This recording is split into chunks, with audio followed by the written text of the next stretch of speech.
દેગામ મદારીનગરમાં રહેતા બે લોકોની હત્યા થઈ। જમાઈએ સાસરી પક્ષના લોકો પર હુમલો કર્યો, જેમાં 8 લોકો ઇજાગ્રસ્ત થયા છે અને 2 વ્યક્તિઓના મોત થયા છે।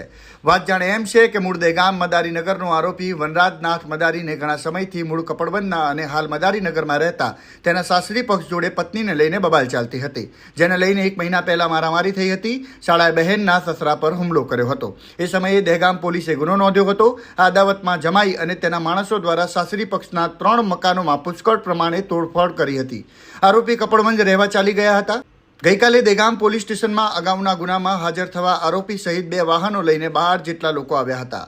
પોલીસે કાર્યવાહી પૂરી થયા બાદ આ લોકો કપડવંજ જઈ રહ્યા હતા ત્યારે તેમની પર 2 સ્થળે 2 વાહનો લઈને હુમલો કરાયો હતો। આગળ જતા વાત્રક નદીના બ્રિજ પાસે આરોપીએ પોતાની કાર બોલેરોને ટક્કર માર્યા બાદ આરોપીઓએ લાકડી લઈ હુમલો કર્યો હતો। પણ તારીખ 21 ડિસેમ્બરના રોજ દેગામ કપડવંજ હાઈવે પર ફિલ્મી દ્રશ્યો સર્જાયા હતા। બંને પક્ષોએ ગાડી ટકરાવી હતી અને એકબીજા પર લાકડીઓ અને હથિયારો વડે હુમલો કર્યો હતો, જેમાં 2 વ્યક્તિઓના જીવ ગયા છે, જેમાં મૃતકોના નામ સચિન જાનનાથ મદારી, મુન્નાનાથ પોપટનાથ મદારી છે। આરોપી વનરાજનાથ ઉર્ફે વનિયાનું મકાન પણ દેગામના મદારીનગરમાં આવેલું છે, જેમાં સામેવાળા પક્ષના લોકોએ મકાનમાં અને વાહનોમાં પણ તોડફોડ કરી છે। આરોપીઓ હજી પકડાયા નથી। પોલીસ હાલ તપાસ કરી રહી છે અને મદારીનગરમાં પણ પોલીસે બંદોબસ્ત ગોઠવી દીધો છે। સચિનની લાશ મદારીનગરમાં લાવવામાં આવતા રોકકળાટના દ્રશ્યો સર્જાયા હતા।